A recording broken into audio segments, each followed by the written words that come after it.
Have you ever given someone everything, your time, your energy, your love, only to find out you weren't even on their list?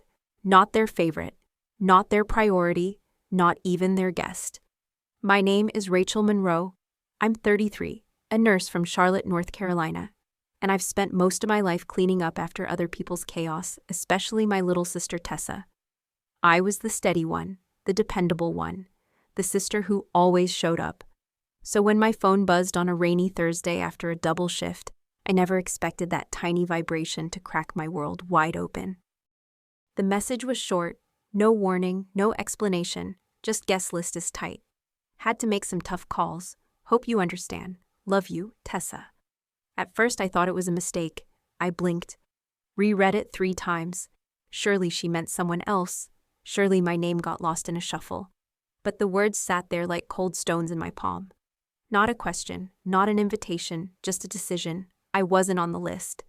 The same list that included her co-workers, old college roommates, even a third cousin who once sold her a mattress on Facebook Marketplace.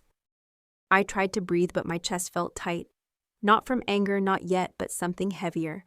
Something that felt like forgetting, like erasure. I had helped her move 3 times, paid half her rent after a bad breakup, canceled my anniversary trip to watch her dog when she got the flu. And now I was just omitted.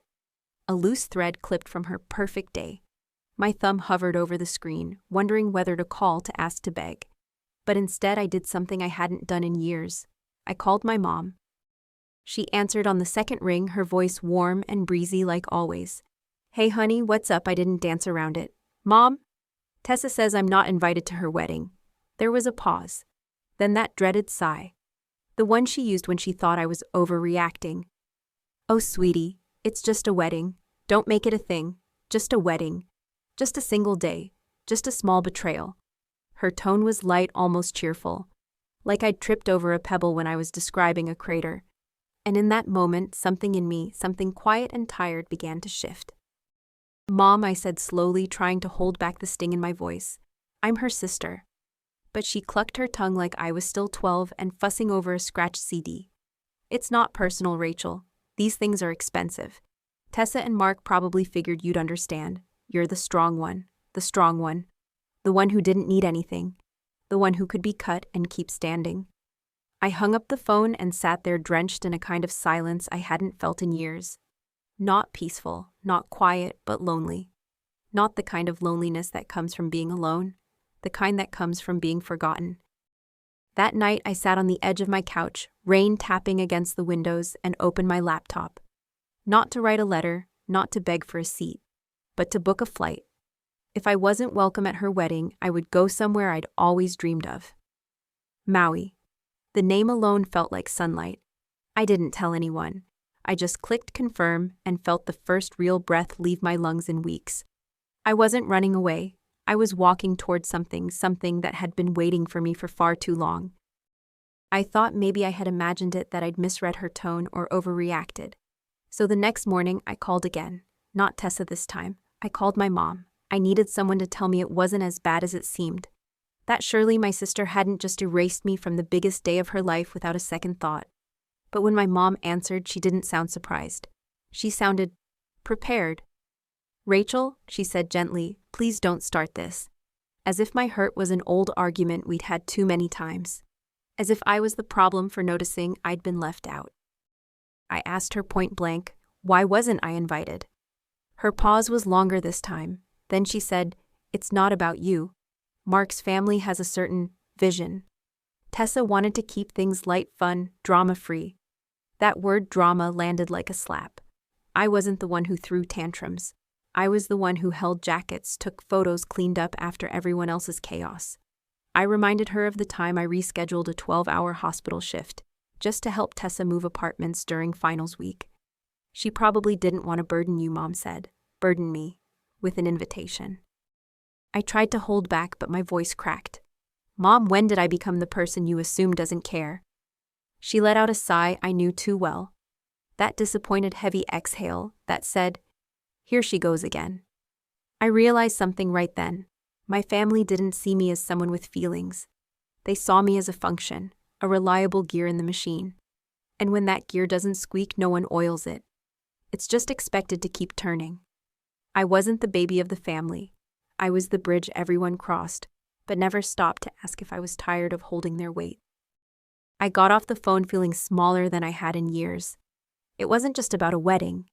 It was about how easy it had become for them to assume I'd be fine, that I didn't need to be included, thanked, or even noticed. It reminded me of the time my mom forgot my birthday twice in a row, but organized a surprise party for Tessa the following week. No one even apologized. They just laughed it off. "You're not into birthdays anyway," she said. But I was. I just stopped saying it. Because when you say you're hurt and no one listens eventually, you stop speaking. Here's what I learned that day: being the dependable one doesn't mean you're unbreakable. People will keep piling things on your shoulders until you finally drop it all. And when you do, they'll act shocked. But it's not your job to keep pretending you're okay just because you're the one who always is. That phone call was my turning point. Not because it hurt, but because it revealed something deeper. I wasn't mourning a missed event. I was mourning the version of me who still waited to be seen. And with that clarity, I opened my suitcase. Because if I couldn't have a place at their table, I'd find one where I belonged. I used to think being loyal meant being available, that if you showed up again and again, even when it hurt, even when no one clapped or said thank you, it proved your love was real. I didn't grow up in a loud or explosive household. Ours was the kind where silence said more than shouting ever could. Where praise was rare, but expectations weren't. My role early on was clear. Be helpful, be stable, be fine. Especially when Tessa wasn't. So I picked up the pieces. Again. And again. Until it became muscle memory. Until I stopped noticing the weight. There was the time she crashed her car after skipping insurance payments. Mom called me, not her. "You're the responsible one," she said. I paid the deductible. Another time when Tessa lost her job and moved back home, I lent her my credit card to cover groceries. She promised to pay it back. She never did. And I never asked. Because asking made it awkward. And awkwardness in our family was worse than debt. I remember once canceling a beach trip with friends because Tessa had a panic attack over turning 26. I stayed home, baked her a cake, let her cry on my shoulder. She didn't remember it the next year. Eventually, I started keeping track. Not out of bitterness, but out of exhaustion. The list wasn't written down, but it lived in the creases of my memory. Every skipped birthday, every forgotten favor, every last-minute emergency that somehow had my name on the caller ID. And still I kept giving, because what was the alternative? Say no, walk away. Be labeled cold, ungrateful, unkind. The fear of being seen as the difficult one was stronger than my need for rest. So I wore loyalty like armor, except it didn't protect me. It slowly wore me down from the inside. What no one tells you is that loyalty without boundaries becomes betrayal, but not of others, of yourself. You start shrinking your needs, muting your voice, convincing yourself that being overlooked is a badge of maturity. I used to think I was strong for carrying so much, but real strength, I've come to realize, is knowing when to set it down, when to stop sacrificing parts of yourself to make someone else's life easier. The moment I wasn't invited to Tessa's wedding, it was like the final tally was drawn in ink. Not because I needed to be celebrated, but because I needed to stop being invisible. And that's when it hit me: if I kept waiting for them to see me to recognize what I gave, I would be waiting forever. They weren't going to change. The only person who could rewrite the story was me. I didn't want revenge. I didn't want drama. I just wanted air, space to be more than someone's fixer. More than a sister with endless patience. I wanted to feel light again, to do something for myself without apologizing. Booking that flight wasn't a rebellion. It was a rescue mission for a version of me that had been quietly fading. I zipped up my suitcase, dropped my keys on the counter, and took one last look around my apartment. For once, I wasn't double-checking to see if someone else needed anything before I left. I wasn't bringing gifts or tissues or backup plans. Just me. And that felt both terrifying and beautiful. I locked the door behind me, took a deep breath, and stepped out, not just into a new journey, but into a new chapter. One where I wouldn't have to earn my place by being useful. One where I could simply belong. And that place, I hoped, was waiting for me in the warm breeze of Maui. I didn't buy the ticket out of spite. I didn't do it to make a point or post a glamorous photo with a snarky caption. I bought it because something inside me had quietly crumbled, and I needed to find out if it could be rebuilt. I searched peaceful solo travel for women, and Maui appeared like a warm whisper turquoise waves. Soft sand, the kind of place where no one would need me to be anything but present. I chose the first-class option not because I'm fancy, but because I was tired of apologizing for wanting something soft, something beautiful, something just for me. I used to save the best for other people, the nicest gifts, the extra legroom, the last slice of cake. Even in heartbreak, I rationed my own healing. After my divorce 5 years ago, I didn't take time off. I picked up more shifts, told people I was fine, and stitched up my pain like I did my patients neatly, quietly, without asking anyone to sit with me while I mended. But this time was different. I didn't want to be practical. I wanted the ocean. I wanted silence. I wanted to stop earning rest like it was something I had to deserve. When I booked the trip, I didn't tell anyone. Not my mom, not my coworkers, not even Tessa. I didn't need validation. I just needed motion. I clicked confirm on a 7-day stay at a beachfront retreat with yoga-guided hikes and zero expectations. My heart thudded in my chest as I watched the confirmation email land. It felt strange in a beautiful way, like I had just RSVP'd to my own rebirth. For years I'd shown up for everyone else's milestones, birthdays, baby showers, weddings, but never once paused to honor the seasons I survived quietly. I started packing slowly that night. Not just clothes, but intentions. I folded a journal, a worn paperback sunscreen, and one sundress that still made me feel radiant. I didn't pack makeup. I didn't pack the dress I wore to my sister's graduation or the cardigan my mom once said made me look put together. I packed softness, ease, the things I'd always considered indulgent, but were really just overdue kindnesses to myself. And as I zipped the suitcase, I realized something. Maybe this trip wasn't about escape, it was about return. Not to a place, but to a version of me I hadn't seen in years. The morning of my flight, I ordered coffee from a cafe I used to love, but hadn't visited in months. The barista remembered my name. "Where you off to?" he asked, handing me a latte with extra foam. "Maui," I said, smiling for real. For once, I didn't need to follow it up with "for a wedding" or to help someone move. Just Maui. Just me. At the airport, I glided through security, my body humming with anticipation. When they called first-class boarding, I stood up slowly, deliberately, like a woman who finally believed she belonged in comfort. Here's the thing I'm learning. Peace doesn't always arrive with fanfare. Sometimes it comes quietly in the form of a boarding pass and a silent seat beside a window. You don't need a meltdown to justify caring for yourself. Sometimes the invitation you were waiting for never comes because it was always yours to send.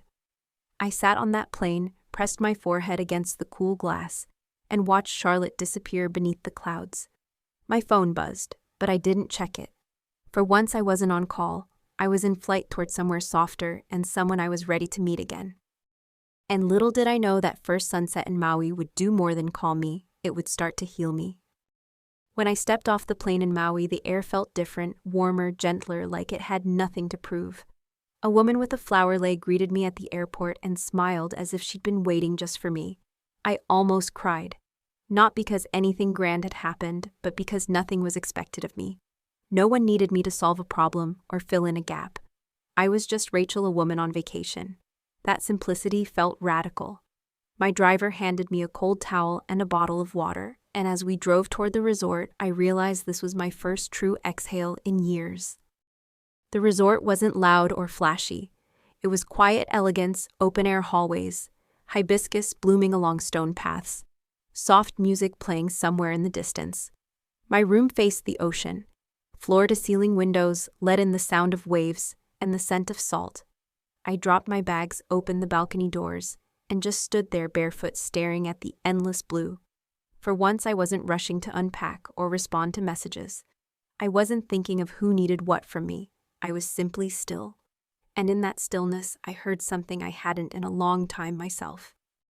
The next morning, I ordered room service, fluffy banana pancakes, papaya slices, fresh coffee in a ceramic mug. I ate on the balcony with the ocean as my only company. No alarms, no to-do list, no second-guessing whether I deserved this. For years, I'd conditioned myself to believe rest had to be earned, that luxury wasn't for people like me. But sipping that coffee while the sun warmed my skin, I felt something unfamiliar and beautiful: permission. Not given by someone else, but granted by me. A gentle reminder that peace doesn't arrive as a reward. It arrives when we finally stop resisting it. Later, I walked barefoot along the shore, letting the waves kiss my ankles. I watched a couple build a sandcastle, an elderly man sketch the horizon, a little girl race her own shadow in the foam. No one knew me here. I wasn't the fixer or the nurse or the dependable older sister. I was just a woman rediscovering softness. I collected a small shell, smooth and pink, and tucked it into my pocket, not as a souvenir, but as a promise. A symbol of everything I was beginning to reclaim: stillness, wonder, and the right to simply be. That afternoon, I lay in a hammock strung between two palms and read a novel I hadn't touched in months. The breeze rocked me gently, like time itself had slowed down just to match my breath. I didn't check my phone, not even once. It buzzed a few times, but I let it. The world back home could wait. I wasn't escaping life, I was remembering it. There's something sacred in doing nothing and feeling whole. It's a kind of healing you don't even know you need until the ache begins to fade and you realize how long it's been there. Here's what I've learned sometimes. Peace doesn't feel like fireworks, it feels like pancakes on a balcony and a nap in a hammock. It feels like laughter from strangers and sand between your toes. It feels like saying yes to yourself after years of quiet no's. I thought I had to fly across an ocean to find this version of me. But the truth is, she'd been waiting the whole time beneath the layers of sacrifice, duty, and silence. She just needed space to breathe. And I was finally giving her that. But peace, as I was about to discover, doesn't mean life stops knocking. The waves may calm, but back on the mainland, a storm was already gathering. I was sitting by the infinity pool, a mango smoothie in hand and sunlight dancing on the water, when my phone buzzed again. I had turned off notifications days ago, but a text from Lena, my cousin and longtime confidant, slipped through. Just 5 words: "You won't believe this, call me." I stared at the screen, heart skipping. I'd left my family chaos on the other side of the ocean, but curiosity, that stubborn thing, tapped my shoulder. I took a deep breath, walked toward the cabana for some privacy, and dialed. Lena answered on the first ring, her voice already tinged with disbelief. "Rachel, it's a mess." She didn't waste time with small talk. The wedding imploded. Mark stormed out during the reception, like walked out of the venue. Apparently, he and Tessa had a huge fight about his mother controlling everything. He told her he couldn't do this, then left. I blinked, stunned. The image of my sister in her dress, left in the middle of a ballroom filled with candles and centerpieces, flashed across my mind. I didn't feel triumphant. I felt sad. Not because I wasn't there to stop it, but because deep down I knew this was always coming. Just not like this. Lena continued. Then Aunt Lisa and Uncle Craig started yelling. "Your mom cried, and Grandma said the whole thing was cursed because you weren't invited. She actually called it a cosmic punishment." I let out a stunned laugh. Not at the drama, but at the irony. I was once dismissed as the dramatic one, the sensitive one, the one who always took things too personally.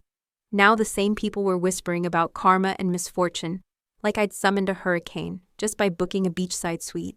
I didn't wish this on Tessa, but I couldn't deny the poetic symmetry. What struck me most wasn't that everything fell apart.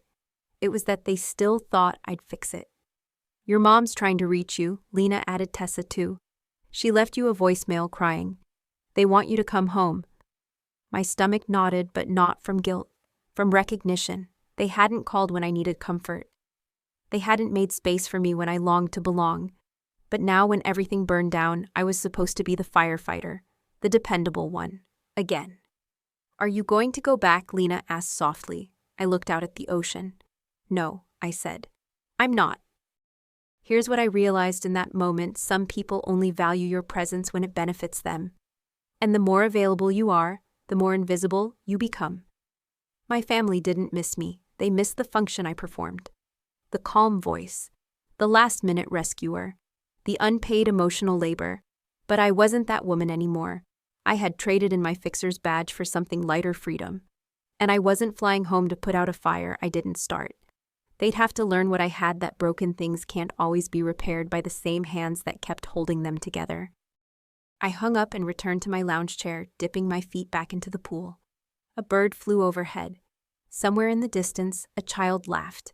The world kept turning, and so did I. Not out of coldness, but out of clarity. Sometimes healing means letting the mess unfold without stepping in. It means watching the storm from a safe shore, knowing it's not your job to weather it anymore. I picked up my journal and wrote one sentence: I don't have to save people to matter. And just as I finished writing it, another message came in from Tessa herself. Tessa's voicemail landed softly, but its weight was familiar. Her voice was raw, trembling, apologetic. "Rachel, I need you. Everything's falling apart. Please just call me. I don't know what to do." For a moment, old reflexes stirred the urge to jump on a plane, to fix, to soothe, to be what she needed before she could even ask. I pictured her in her crumpled dress, surrounded by worried faces, hoping I'd be the answer to a lifetime of patterns. But this time, I didn't press play again. I didn't plan a rescue. I sat with the ache and let the silence be my response. I remembered every other time my phone had buzzed with someone else's crisis. The late-night calls about car trouble, the teary breakdowns over love, lost the times she moved, and left the heavy boxes for me to carry, both literal and emotional. I never complained out loud, but I quietly pushed aside my own plans, my own disappointments, my own exhaustion, telling myself this is what family does. I wore my dependability like a uniform, never realizing how tight it had grown, how much it had cost me. This was the first time I felt how heavy it truly was. I thought about a patient I'd once cared for, a young mother who apologized for crying during a blood draw. I told her what I'd never told myself: it's okay to need comfort. Somehow, I'd decided that rule never applied to me. I'd built my identity around being needed, not needing, around giving, not receiving. And that's how people like me become invisible. We mistake being indispensable for being loved. We believe that as long as we're useful, we'll never be abandoned. But usefulness is a shaky foundation for belonging. It crumbles the moment you say no. So I made a new choice. I replied to Lena thanking her for the update, and then set my phone to do not disturb. I blocked the numbers not out of anger, but out of self-preservation. I wasn't rejecting Tessa. I was choosing myself, perhaps for the first time. I left the room and walked along the shoreline, letting the waves erase my footprints as quickly as they appeared. I let the ocean remind me how small any one moment can feel in the sweep of a lifetime. I let the guilt rise, then recede just like the tide. Here's the lesson: being the person others rely on isn't the same as being the person they cherish. If your love comes with a price tag, endless labor, self-denial, silence, then it's not really love at all. True love survives your boundaries.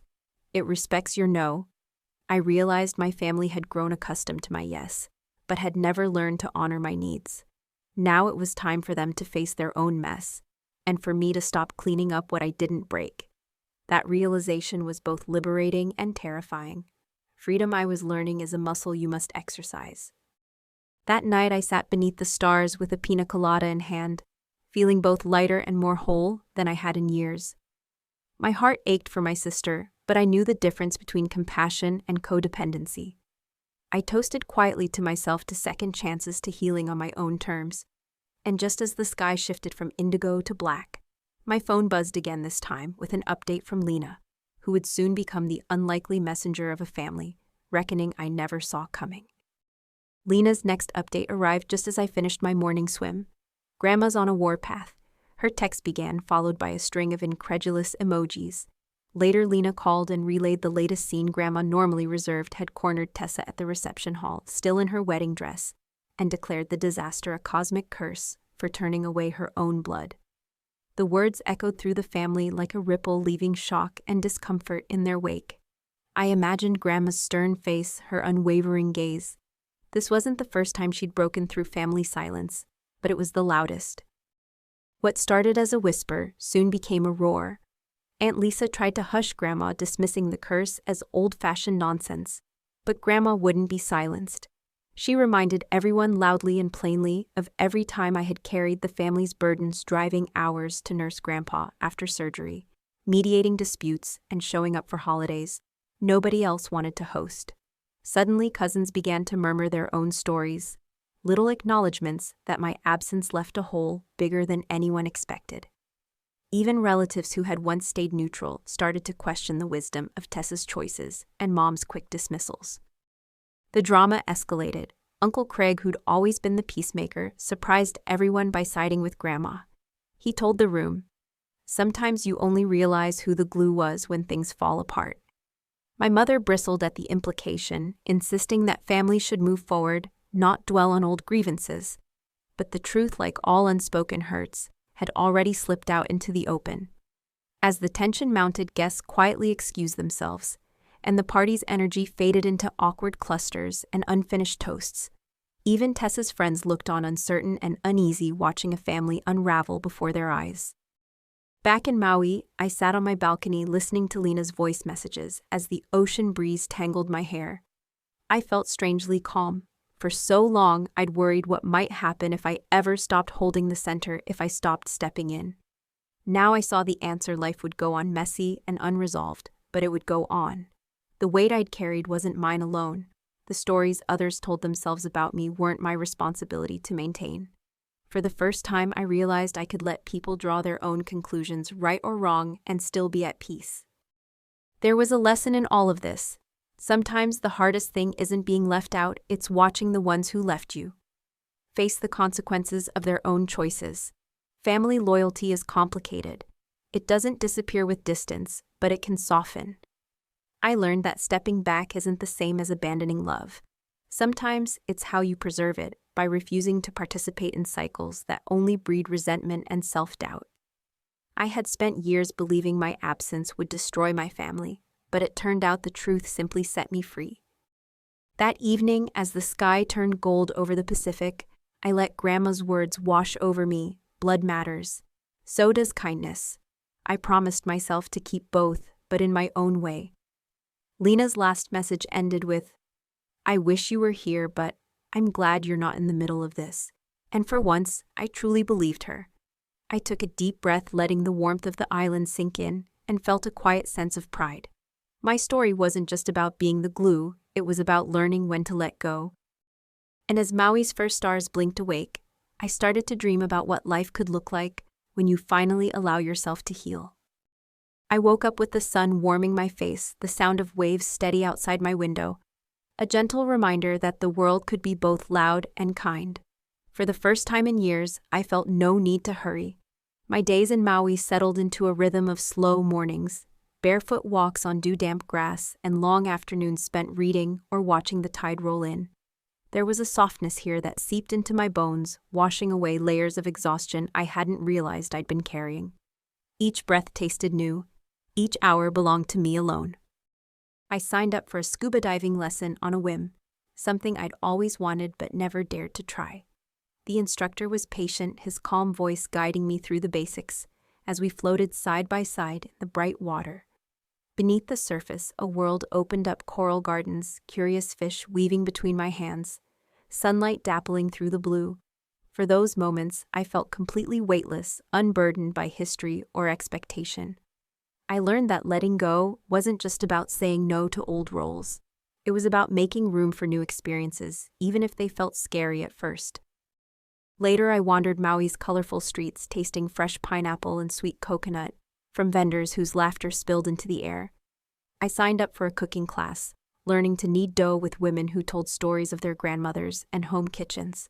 No one asked what I did for a living or who I was to someone else. We were simply people creating something together, sharing food and finding joy in small accomplishments.